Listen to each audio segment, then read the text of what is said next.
kungotu tinchitaurwa tida kuzama nekuzama asi vanenge vachitaura chiri GNG. This song for meditation.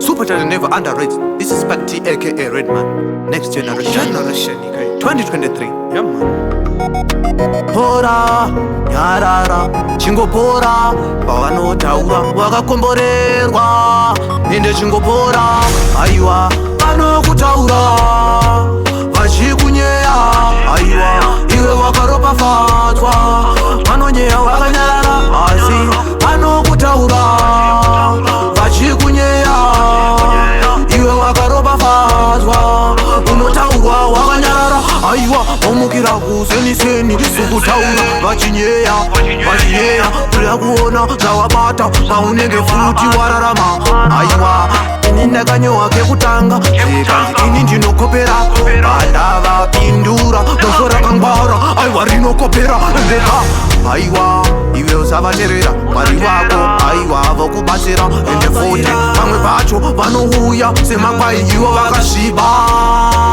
vanokutaura vachikunyeya aiwa iwe wakaropafadzwa vanonyeya vakanyarara asi vanokutaura vachikunyeya iwe wakaropafadzwa unotaurwa wakanyarara hakuna akapera nekutaurwa teerera akuruma nzeve akufarira ende aiwa ndainzi ini ndakapera nsati ndarira ndobva ndazvitamira mwari baba ndobva vandikashira ende aiwa mwari baba ndaivachemera ndirini wandichabudirira vanokutaura